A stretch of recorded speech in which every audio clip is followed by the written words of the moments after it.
Je suis artisan, donc les machines sont faites à la main, à l'unité. Vous avez les 2 premiers exemplaires devant vous. J'espère qu'ils vont faire leur travail jusqu'au bout. En tant que concepteur de cette machine, de l'architecture, je m'occupe du design, face avant, du coffret en termes de design. Je conçois toute la chaîne analogique, audio, et je me fais aider ensuite par des gens beaucoup plus compétents que moi sur le logiciel, qui font toutes les petites choses qui clignotent, les écrans que vous pouvez voir, graphiques ou pas. Et je me fais aussi aider par un super démonstrateur que vous allez entendre tout à l'heure, qui me sert à la fois à bêta-testeur et qui n'arrête pas de me trouver des bugs. Il n'en arrête pas, il n'arrête pas. Voilà. Donc je vais essayer de ne pas parler trop longtemps. Cette machine, pour ceux qui étaient à la conférence précédente, elle est sortie de ma tête parce que je voulais faire de l'électronique, j'aimais la musique. Je ne suis pas un musicien, mais bon, j'ai 4 ou 5 ou 10 claviers à la maison. J'avais envie de faire quelque chose de mes mains. Et j'aime bien voir quelque chose paraître, naître un produit. Et c'est pour ça que je me suis lancé dans cette aventure. Il n'y a pas grand-chose d'innovant parce que vous allez entendre des sons que vous connaissez pour les anciens, surtout pour les anciens. On peut faire des sons beaucoup plus acides et beaucoup plus modernes pour les plus jeunes, mais ça ne va pas être l'occasion de cette démonstration. Donc il s'agit d'un mini synthétiseur à la sauce modulaire. Sauce modulaire rendue un peu plus moderne parce qu'on a remplacé les câbles par des boutons à mémoire, ce qui permet de conserver. La prochaine fois je reviens, je n'ai pas repatché mes câbles, ils sont encore là. Et soutenu par le numérique, avec beaucoup d'automation. Il y a un magnifique arpégiateur grâce à mon ami Jean-Luc. Tout le monde envie cet arpégiateur. On peut y passer 2 heures rien que sur lui. Il y a différents séquenceurs, dont certains que vous allez entendre et voir fonctionner. Et puis, voilà, c'est une machine avec 4 oscillateurs, 2 filtres. Petite précision pour ceux qui sont dans le domaine, ces filtres sont interchangeables et sont aux couleurs de ce qu'on a l'habitude d'entendre, des Moog, des ARP, des SEM, un Syntex par exemple, un Pro One par exemple. Donc je propose aujourd'hui 9, il y a un 10e en préparation, je propose une dizaine de filtres. Cette machine, je la vends avec 2 filtres d'origine. Et les gens peuvent, par option, en acheter d'autres pour lui donner une autre coloration. Voilà. Si vous avez des questions, moi je me tais et je laisse place à la musique. Pas de questions? Alors musique. Bon, bonjour à tous. Je ne sais pas ceux qui ont vu juste avant la conférence, mais on est tout à fait là-dedans. Je vais essayer de vous foutre la banane. Et c'est très intéressant aussi quand il disait que la machine, c'est l'utilisateur qui fait ce qu'on a envie d'en faire. Alors ici, vous avez 2 Synter4, les 2 premiers. Moi, ce que je propose avec ces machines, c'est quelque chose de musique très, très, très planant, très Tangerine Dream, mais j'ai fait aussi des choses, on peut faire des choses très modernes avec. Cela étant dit, je pense que pour montrer les machines, quand on fait des choses modernes, on les associe avec beaucoup d'autres choses. Là, je vais vous montrer ce qu'elles font toutes seules, déjà. Et cette première machine-là, elle est configurée comme un synthétiseur un peu traditionnel, avec quand même quelques avantages que je vais vous montrer.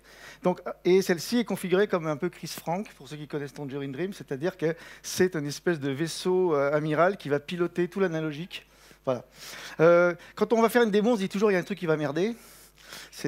Alors là, par exemple, je sais que j'ai un truc qui merde, c'est que j'ai plus de sol depuis à peu près 1 heure sur mon clavier, donc je vais faire une démo hors sol. Elle n'est pas de moi, malheureusement. Elle est du gars qui m'a dit « t'as plus de sol sur... » Enfin bon, bref. Commençons par celle-ci. Alors celle-ci, ce serait plus Edgar Froese, donc, et celle-ci, ce serait plus Chris Frank, on va dire. On va commencer par un son de basse un petit peu que vous devez plus ou moins...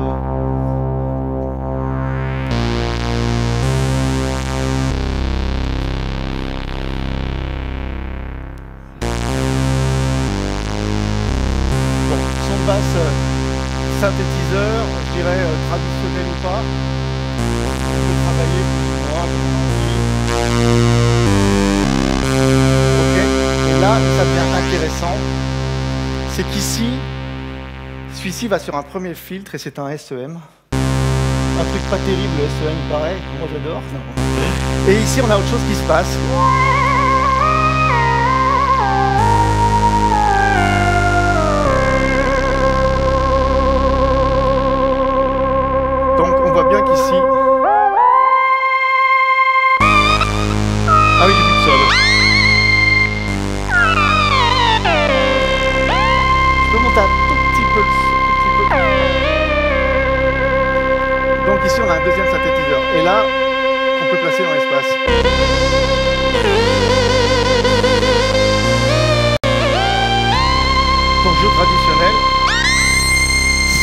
sol. Et ce qui est intéressant, c'est que, comme vous voyez, il y a un portamento par voix. Comme j'utilise effectivement ces deux oscillateurs pour faire le son qui est splitté. Et là, ça commence vraiment à être super. Et moi, j'aime bien décaler le deuxième pour avoir ce...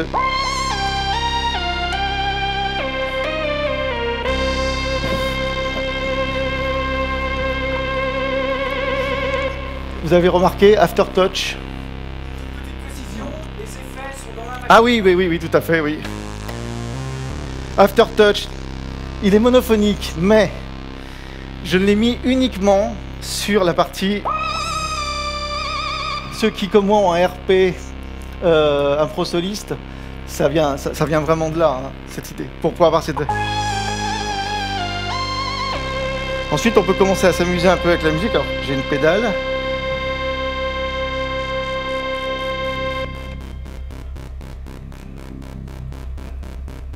Et là, on peut commencer...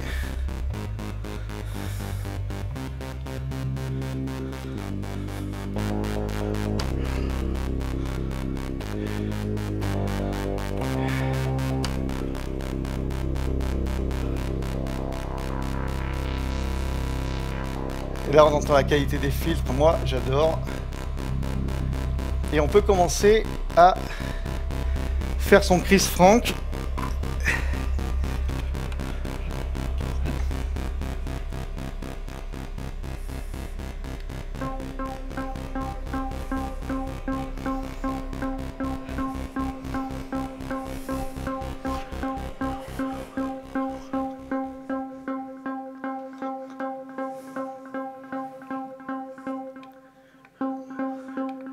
Ah, excusez-moi. Il devrait jouer 2 notes.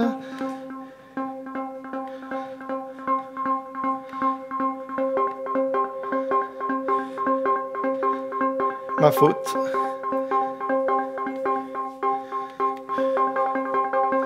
C'est parti.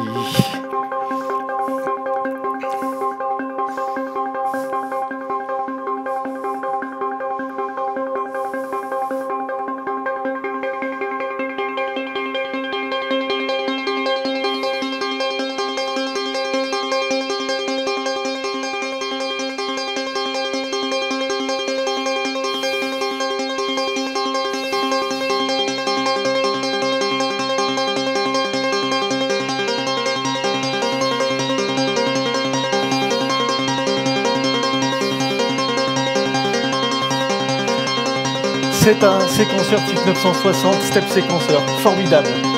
Pourquoi? Parce que si vous voyez bien, en fait, les oscillateurs que je suis en train d'ouvrir, chacun lit la séquence de la façon dont je le veux, selon des propositions. Et entre autres, un des oscillateurs lit la séquence normale, le deuxième oscillateur la décale de 2 en canon, le troisième je l'ai mis à l'envers, et le quatrième oscillateur reprend la séquence du haut.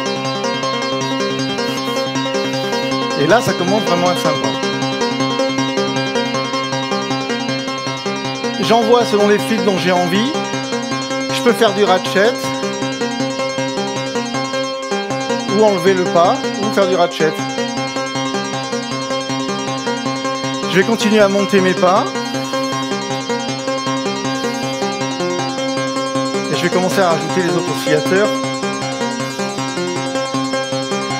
Je vais jouer maintenant avec LFO. J'ai préparé quelques petits trucs très sympas.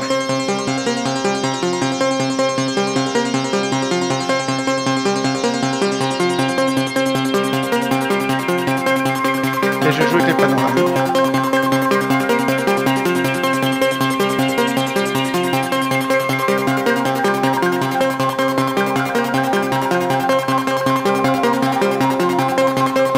Et on va mettre les basses un peu.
bien sûr ensuite.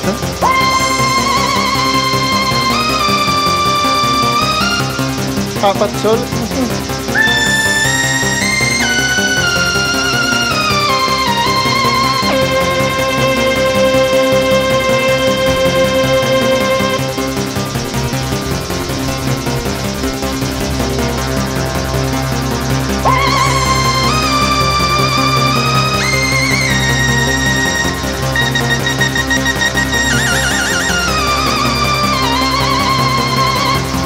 Évidemment.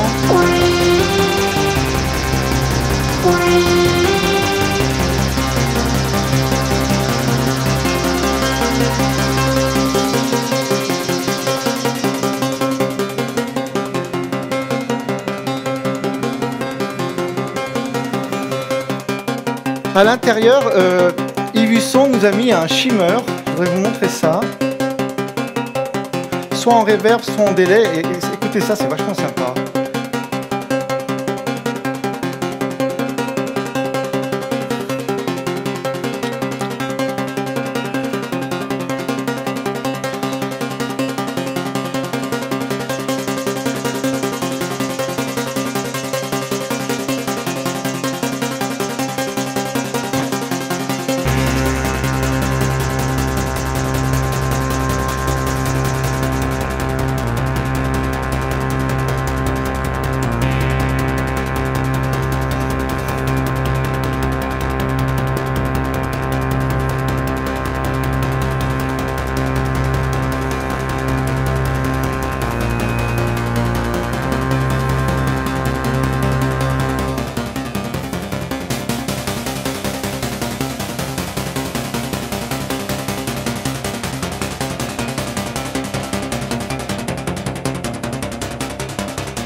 On peut monter très haut et très juste avec cette machine, c'est assez exceptionnel.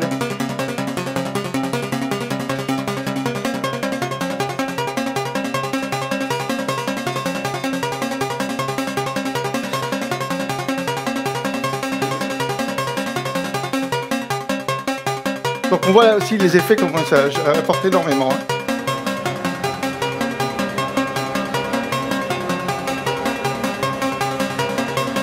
Je remets tout au centre.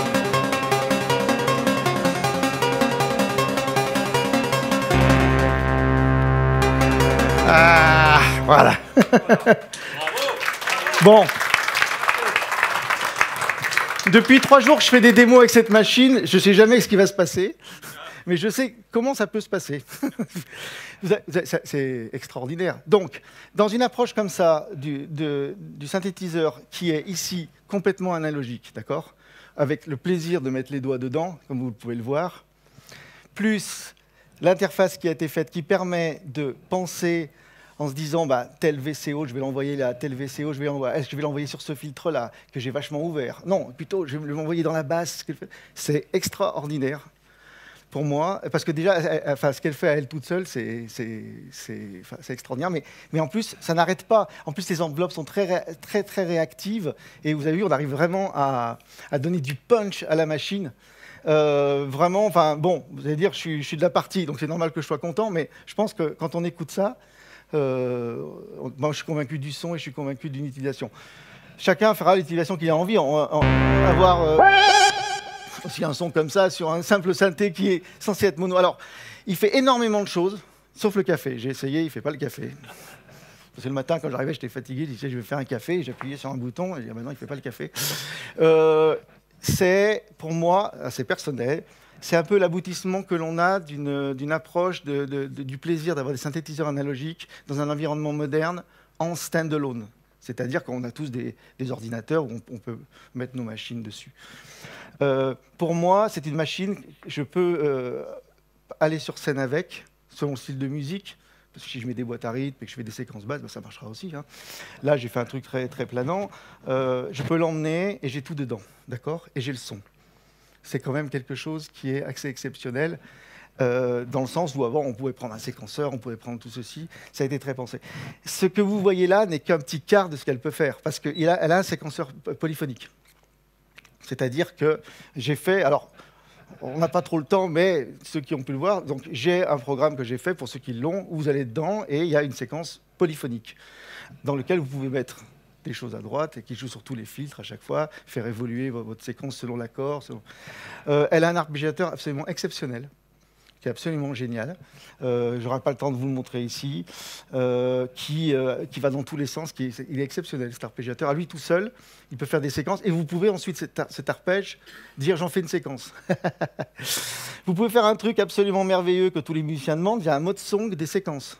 Parce que ce que je vous ai fait là, je vous ai fait en temps réel, mais j'aurais pu décider que les changements de tonalité, les changements de séquence, soit il y a un mode song où vous faites 8 séquences et vous faites un morceau complet. Voilà. Sans parler du plaisir qu'au départ, je n'ai pas trop fait, mais que je fais maintenant, c'est de changer de filtre et de dire tiens, ma séquence avec un SEM, tu as vu les grosses basses, tiens, là, c'est un Poly 6, hein, qui est très très pur, qui ne rentre pas vraiment en résonance, mais vous pouvez mettre un 4012 par exemple de RP, vous aurez un son différent. Franchement, c'est vraiment assez merveilleux, avec une qualité et une certaine beauté, je trouve.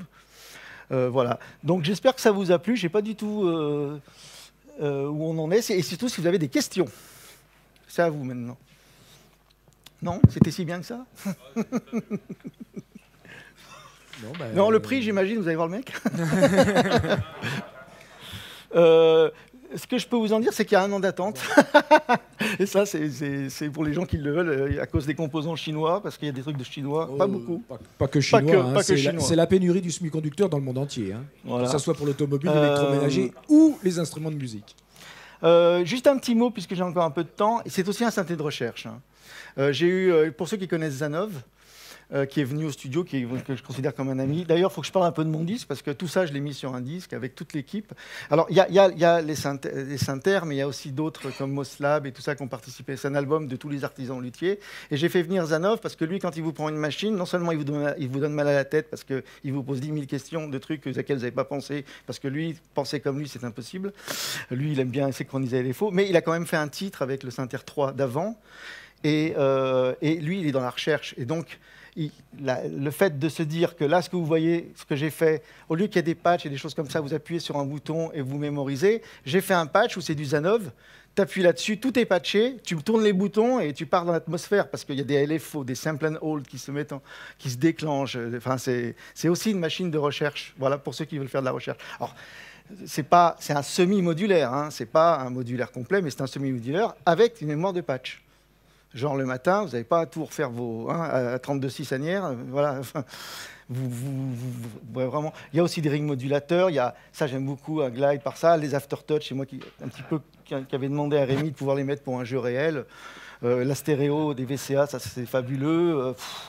Il y a aussi fait de la crossfade de modulation. Enfin, j'ai pas fini de me plonger là-dessus pour arriver à voir tout ce qu'on peut faire. Et aussi des sons très modernes en faisant des synchros, des gros trucs, voilà. Voilà, c'est déjà pas mal, non? Toujours pas de questions? Eh bien, écoutez, sortez vos chéquiers, hein, qu'est-ce que vous voulez dire?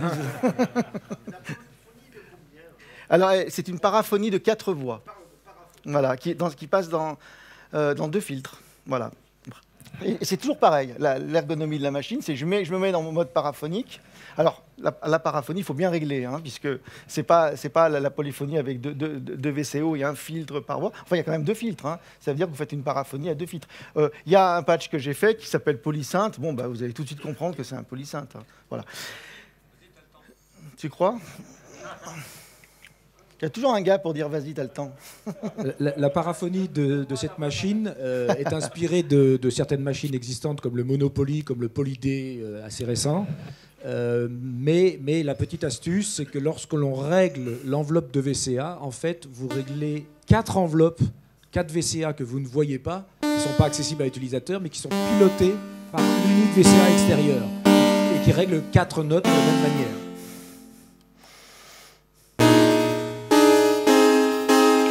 Tout de suite. Alors, je vais te donner.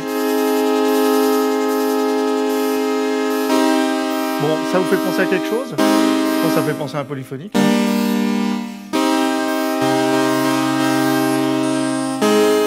Alors évidemment, après, hein, par exemple, j'aime bien celui-ci avec un... Pour faire un peu ce qu'on appelait le polymoog. Alors évidemment...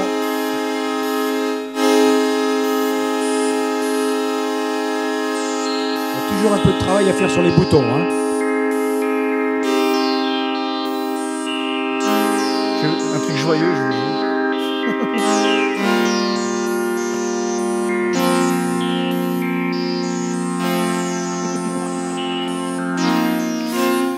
C'est super.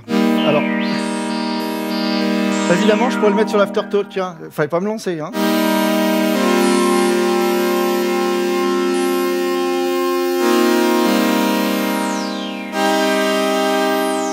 Policis.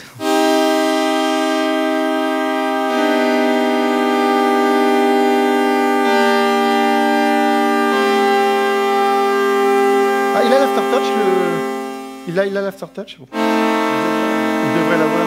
On va essayer.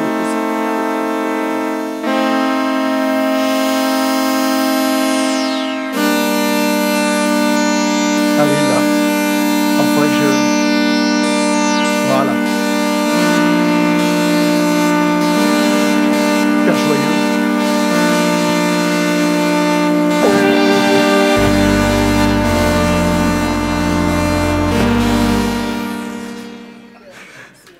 Ça, c'est vraiment une musique joyeuse. Non, mais vous avez vu le temps qu'il faut pour faire un son avec ça, c'est extraordinaire. Évidemment, vous pouvez mémoriser.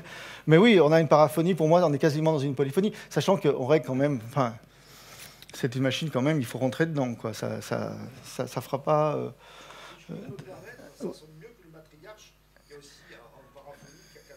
Merci. Alors, c'est ce que j'ai essayé d'expliquer. Je me suis plongé dans les paraphoniques d'époque, dont le monopoly de Korg, qui est capable d'activer 4 VCO. J'ai décortiqué un petit peu le schéma, j'ai compris comment ils ont fait, j'ai dit ça me plaît pas, donc j'ai fait différemment. D'où le fait de dire l'enveloppe de VCA qui est là, en fait, elle vous règle 4 enveloppes cachées qui pilotent 4 VCO. Le Monopoly, c'est du tout ou rien. Hein, le Monopoly, c'est un interrupteur qui vient actionner les 4. Là, vous avez 4 enveloppes, c'est la différence. C'était le but.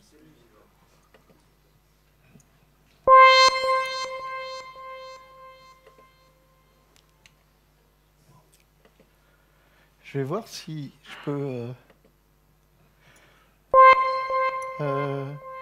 Non, j'arrive pas à l'activer. Est-ce que j'ai coupé les trucs? J'aurais voulu... Ah oui, d'accord. Il faut que j'enlève, tu te rappelles, il faut que j'enlève le split.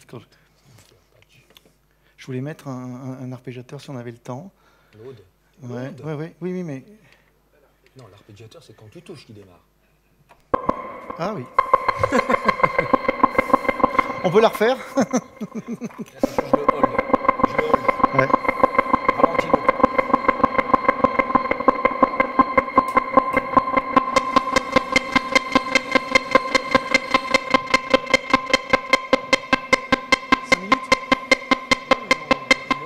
On peut s'arrêter quand tu veux.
J'ai choisi un mode brownien, ça monte, ça prend dans cet ordre-là. Vous pouvez enfin, évidemment, il y avait une note qui jouait une quart de note, l'autre qui jouait qui était décalée. Enfin, il y a de quoi devenir fou, quoi. Je veux dire, si jamais je remets toutes les notes ici sur l'arpégiateur de manière toute normale sur le VCO1, on va avoir un arpégiateur beaucoup plus simple, beaucoup plus traditionnel. Enfin, le mot traditionnel dans cette machine. Vous savez, c'est comme le steak frites, mais ce serait le steak frites, c'est traditionnel, mais ce serait le top du steak frites à Bocuse, quoi, tu vois. Revisiter, ouais. Comme il faut revisiter dans les trucs, tu vois.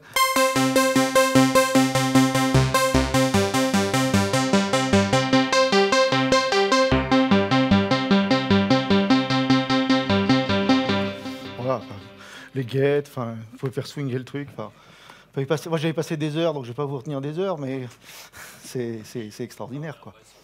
Ouais. Et puis le son. Voilà. D'autres questions encore? Toujours pas? Toujours pas de questions? Qu'est-ce que j'ai pu pouvoir vous dire maintenant? On arrive au bout. Je crois qu'il est 29, à 30, on arrête. Bon, est-ce que ça vous a plu déjà? Bon. Merci. Merci à tout le monde.